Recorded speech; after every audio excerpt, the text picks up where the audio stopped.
අපි අලුත් fly controller එකක් ටෙස්ට් කරන්න හදන්නේ. මේක NAVIO2 කියන fly controller එක. අලුත් fly controller එකක්. ගොඩක් performance වැඩි මේකේ. අපි දැනට පාවිච්චි කරන CC3D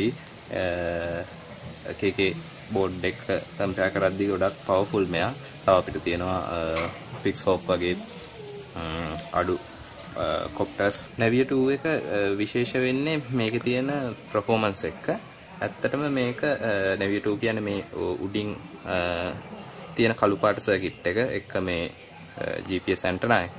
මේක Emlid කියන කම්පැනි එකේ නිෂ්පාදනයක්. ඔයාලට බලන්න පුළුවන් මේක ඇත්තටම වැඩ කරන්නේ Raspberry computer එකත් එක්ක. ඇත්තටම කියනවා නම් මේක Raspberry computer එකට එන autopilot hack එකක් කියලා තමයි කියන්නේ. Raspberry computer එකේ මෙතන තියෙන GPIO pin set එකට මේක plug කරන්න පුළුවන් විදිහට තමයි මේක එන්නේ.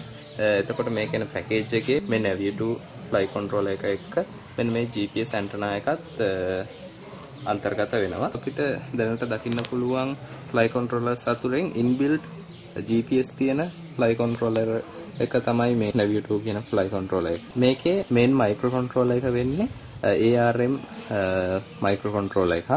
මේ NAVIO2 fly controller එකේ sensors කීපයක්ම අපිට දකින්න පුළුවන්. fly controller එකක් ගත්තාම gyroscope, barometer, magnetometer වගේ තියෙනවා. මේ fly controller එකේ ඒ තුනම අන්තර්ගත වෙනවා. මේකේ accelerometer, gyroscope විදිහට ගත්තාම IMUs දෙකක් පාවිච්චි වෙනවා. එකක් MPU 9250 අනික LSM 9051 කියන IMUs දෙක. මේ IMU දෙකෙන්ම ගන්න readings මෙයාගේ motion වෙද්දී ඒත් එක්කම angle sense කරද්දී මෙයා fly කරනකොට අර IMUs දෙකෙන්ම එන data analyze කරලා තමයි යාගේ mission එක කරන්නේ. මේකේ special දෙයක් තව තියෙනවා. ඒක තමයි මේකේ barometer එකක් අන්තර්ගත වෙනවා. MS 5611 කියන barometer එක.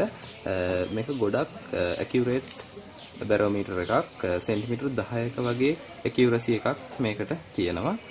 ඒත් එක්කම මේකේ අන්තර්ගත විශේෂම දේ තමයි මෙන්න මේ inbuilt GPS එක.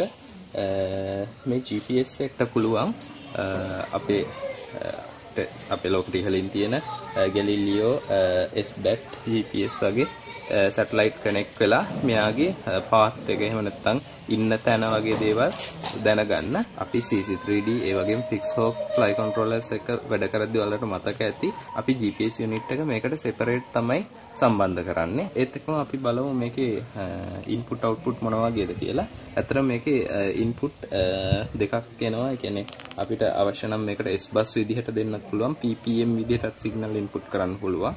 දැන් මම පාවිච්චි කරලා තියෙන remote එක විදිහට FlySky FSCT 6B. ඇත්තටම මේක drone fly කරන්න එච්චරම ගැලපෙන remote එකක් නෙවෙයි. නමුත් මම පොඩි modification ටිකක් කරලා මේක drone fly කරන්න පුළුවන් මට්ටමට modify කරගත්තා. මේ ඒකේ receiver එක ඇත්තටම මේකෙන් පිට වෙන්නේ PWM signal 6ක්.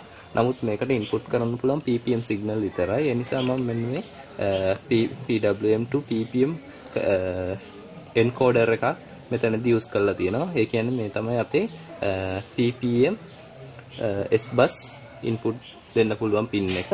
ඒත් එක්කම ඔයාලට දකින්න පුළුවන් මේකේ PWM pin 12ක් PWM output 12ක් අන්තර්ගත වෙනවා. ඒ කියන්නේ මේකෙන් අපිට hexacopter එකක්, octacopter එකක්, ඊටත් අමතරව තව servers තියෙන උපකරණ ඕන තරම් control කරන්න පුළුවන්. ඇත්තටම මේ NAVIO2 fly controller එක ගොඩාක් පරීක්ෂකයන් එහෙම නැත්නම් researchers ලව ඉලක්ක කරගෙන හදපු fly controller එකක්. කියන්නේ සාමාන්‍ය මේවා මට්ටමේ drone එකක් උඩ යවන්න එහෙම නැත්නම් fly කරන්න මෙච්චර advance fly controller එක අවශ්‍ය නැහැ.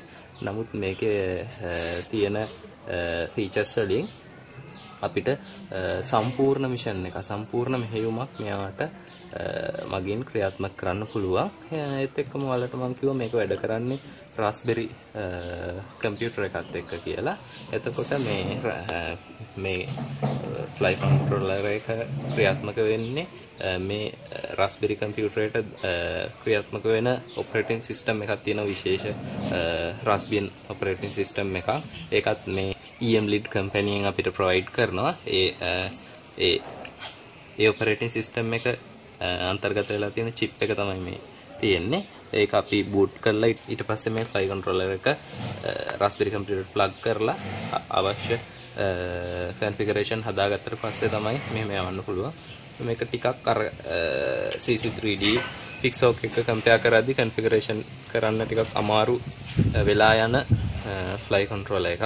නමුත් ක්‍රියාකාරීත්වය අතින් ඊට වඩා ගොඩක් ඉස්සරහින් ඉන්නවා. තවත් මම මේ drone එකට telemetry unit එකක් කනෙක්ට් කරලා තියෙනවා. මෙන්න මේ UART channel එකට. තවත් දෙයක් කියන්න ඕන මේ NAVIO2 flight controller එක ගැන.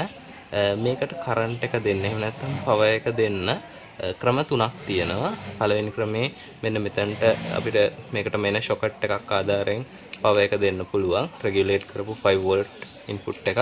එහෙම නැත්නම් මේ servo rail එක පාවිච්චි කරලා current එක දෙන්න පුළුවන්. එහෙමත් නැත්නම් මේ Raspberry computer power up වෙද්දී එතනින් ලැබෙන voltage එකෙන් මෙයාට current එක ක්‍රියාත්මක වෙන්න පුළුවන්. ඒ ක්‍රම තුනෙන්ම මෙයාට current එක දෙන්න පුළුවන්. නමුත් මේ අපි මෙතනදී flight controller එක විදිහට සලකන්නේ මේ සමස්ත පද්ධතිය මෙයාගේ current consumption එක සාමාන්‍ය flight controller එකකට වඩා ගොඩක් වැඩි. ඒ නිසා මෙයාට ටිකක් ඉක්මනට battery life එක ඉක්මනට අඩු වෙනවා.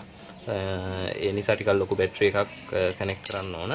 මම අද පාවිච්චි කරන්නේ milliampere 2200ක 2 cell battery එකක්. මේ NAVIO2 flight controller එකේ අපිට දකින්න පුළුවන් I2C UART ADC communication ports කීපයක්. ඒකෙන් තවත් උපකරණ මේකට සම්බන්ධ කරන්න පුළුවන්.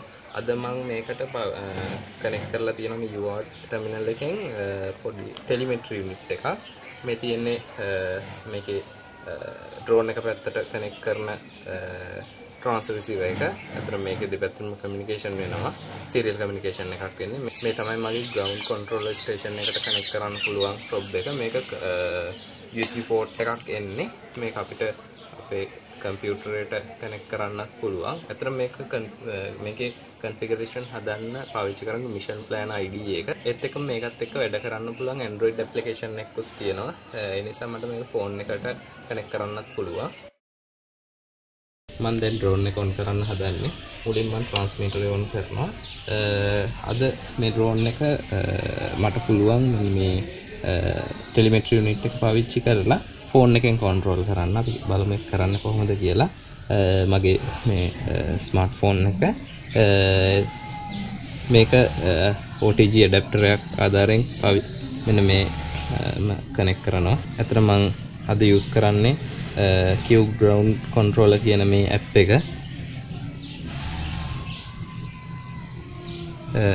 හරි දැන් අපිට බලන්න පුළුවන් මේ මේක waiting for vehicle communication.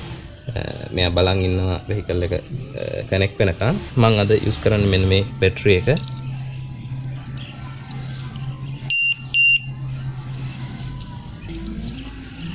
කලින් කිව්වත් එක් විදිහට මේකෙදී මේකේ current consumption එක නම් ගොඩක් වැඩි. ඒ නිසා මේකේ battery ඉක්මනට බහිනවා. ඒ නිසා ටිකක් ලොකු battery එකක් use කරන්න වෙනවා. අතන මේ battery එකත් මේකට මදි. resell battery එකක් වුණා නම් ගොඩක් හොඳයි. මේ විදිහට මම මේක power on කරනවා. Stabilize flight mode. දැන් ඔයාලට බලන්න පුළුවන්. RC16 minimum is greater than trim. ඔයාලට බලන්න පුළුවන් මේ මගේ drone එකයි මේ phone එකයි connect වුණා. මුලින්ම අපි කිව්වොත් මේ තමයි මගේ transmitter එක. transmitter එකෙන් signal එනවා අපේ මේ receiver එකට. FlySky receiver එකකින් signal ටික PWM signal PPM විදිහට encode වෙනවා. encode වෙලා තමයි අපේ main flight controller එකට යන්නේ. අපි අද පාවිච්චි කරන්නේ NAVIO2 flight controller එක. ඒත් එක්කම විශේෂයෙන් මෙන්න මේ flight controller එකට අද මම telemetry unit එකක් හයි කරලා මගේ phone එක connect කරගත්තා. එතකොට මේ antenna එකයි මේ antenna එකයි වෙනම communication එකක් තියෙනවා. මේ antenna එකයි මේ antenna එකයි තවත් වෙනම communication එකක් තියෙනවා. controllers දෙකෙන්ම මගේ phone එකත් ඒත් එක්කම මගේ transmitter දෙකෙන්ම දෙන signal එකපාර process කරන්න තරම් power එකක් මෙයාට තියෙනවා. මේ app එක පාවිච්චි කරලා අපිට ගොඩක් දේවල් කරන්න පුළුවන්. උදාහරණයක් විදිහට මේක ආම් කරන්න අපි ඩ්‍රෝන් එක ආම් කරන්න පුළුවන් ඩ්‍රෝන් එක ෆ්ලයි ටේක් ඔෆ් කරන්න පුළුවන් ඒත් එක්කම දැන්ට ඩ්‍රෝන් එකේ තියෙන මොඩ්ස් මාරු කරන්න ෆ්ලයින් මොඩ්ස් මාරු කරන්න පුළුවන් ඒත් එක්කම මෙයාට මිෂන් එකක් දෙන්න පුළුවන් උදාහරණයක් විදිහට අපි තාම මේකේ GPS සිග්නල් කනෙක්ට් වෙලා නැහැ කනෙක්ට් වෙලා නම් මෙන්න මේ GPS කියන ලකුණ එක GPS කවුන්ට් එක දෙනවා දැන් තව GPS එකක්වත් කනෙක්ට් වෙලා නැහැ තව ටික වෙලාවක් යයි කනෙක්ට් කරගන්න GPS ඒත් එක්කම බැටරි වෝල්ටේජ් එක සිග්නල් ස්ට්‍රෙන්ත් එක වගේ දේවල් බලන්න පුළුවන් මෙතනින් පෙන්නනවා altitude එක වගේ දේවල් ඒත් එක්කම හරි දැන් GPS කනෙක්ට් වුණා දැන්ට GPS 4ක් කනෙක්ට් වෙලා තියෙන්නේ මේක ඉන්ඩෝ ඔන් කරොතින් මෙහෙම GPS සිග්නල් ටිකක් අඩුවෙන් කනෙක්ට් වෙන්නේ නමුත් අවුට්ඩෝ වැඩ කරද්දී GPS 7ක් 8ක් වගේ සමහර ගොඩක් GPS 7ක් 8ක් විතර කනෙක්ට් වෙනවා දැනට නම් 4ක් කනෙක්ට් වෙලා තියෙන්නේ මේ ඇප් එක හරහා අපි ඉන්න තැන බලා ගන්න පුළුවන් මේ මගේ ගෙදර ඩ්‍රෝන් එක මේ ඇරෝ එකෙන් පෙන්වන ඩ්‍රෝන් එක තියෙන ඩිරෙක්ෂන් එක මේ විදිහට ඔයාලට පේනවා ඩ්‍රෝන් එක කරකවද්දි මේ ඇරෝ එක ගමන් කරන විදිහ ඒත් එක්කම අපිට ඕන නම් මේකට මිෂන් එකක් දෙන්න පුළුවන්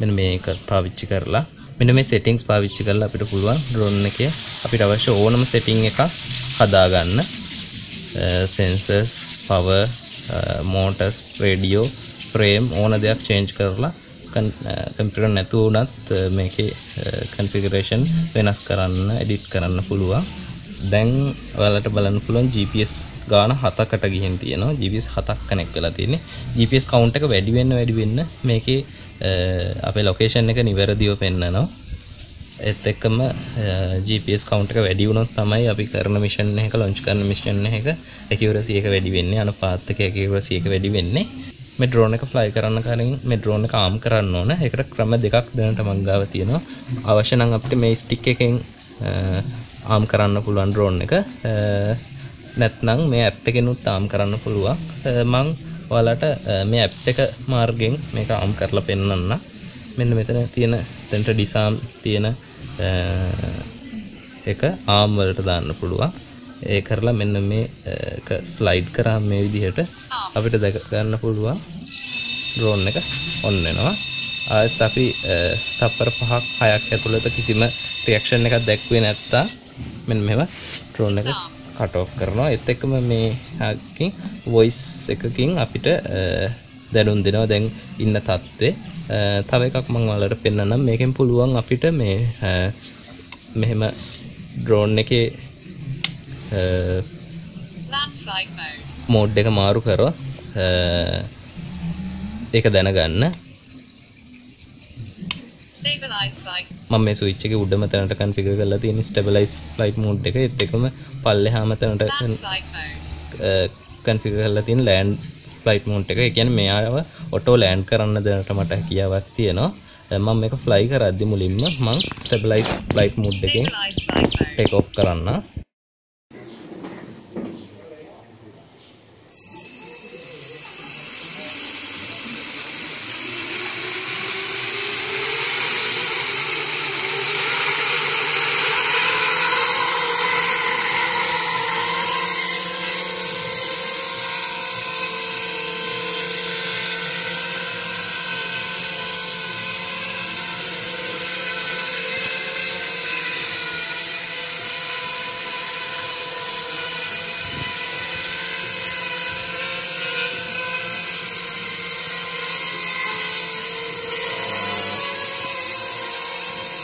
බලන්න පුළුවන් මේ drone එක ගොඩක් stable. මොකද මම කියන්නේ මම control කරන stick up හරියට ලොකු issue එකක් නැතුව drone එක තියෙනවා. ගොඩාක් මේ stabilize mode එකේ මේ fly කරන්නේ. ඒ වුණාට මම ගොඩාක් තව configuration හදන්න තියෙනවා stability එක ගැන. නමුත් මේ fly controller එකේ අනිත් fly controller එක්ක සංසන්දනය කරද්දී ලොකු stabilize ගතියක් එහෙම නැත්නම් balance එකක් වෙනවා ඒකට බලපානවා මේක තියෙන ගයිරොස්කෝප් බැරෝමීටර් මැග්නටෝමීටර් ටේප් එක GPS මේක මෑන් කම්පාසස් තුනක් තියෙනවා. ඉතින් මම ප්‍රයිමරි දීලා තියෙන්නේ ඔන් බෝඩ් තියෙන IMU එකකට ඒකටම GPS එකක් බලපානවා මේ මෙයාගේ උස තියෙන තැන ස්ථාවරව තියාගන්න.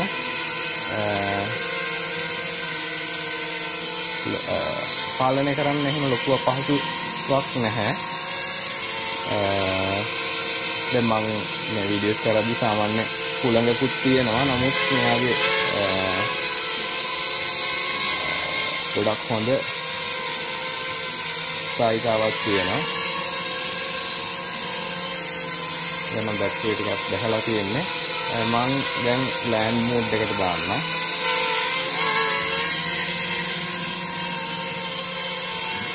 මේ විදිහට. එතකොට මෙයා ඔටෝ ලෑන්ඩ් කරනවා බලන්න පුළුවන්.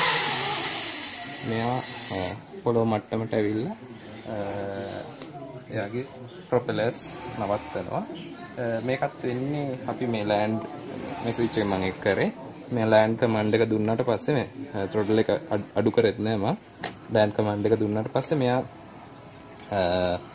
මෝටර්ස් වල RPM එක අඩු කරලා මෙයාගේ තියෙන තැන එන්න ඩිසෙන්ට් කරනවා. ඒත් එක්කම බලනවා මෙයා ඩිසෙන්ට් කර බලනවා මෙයා තව පල්ලෙහාට යනවාද කියලා. මෙයා පොළව අඳුනගන්නේ මෙහෙම ඩිසෙන්ට් කරගෙන ඇවිල්ලා පොළවේ ගැටුණාම ප්‍රොපෙලර්ස් ගැටුණාට පස්සේ ප්‍රොපෙලර්ස් වල වේගය අඩු කරත් එයා පල්ලෙහාට යන්නේ නැත්නම් එයා දැනගන්නවා ඉන්නේ පොළවේ කියලා. ඒකෙන් මෙයා දැනගන්නවා මෙයා ඉන්නේ පොළව මට්ටමේ කියලා. ප්‍රොපෙලර්ස් ටික කට් ඔෆ් කරලා දානවා.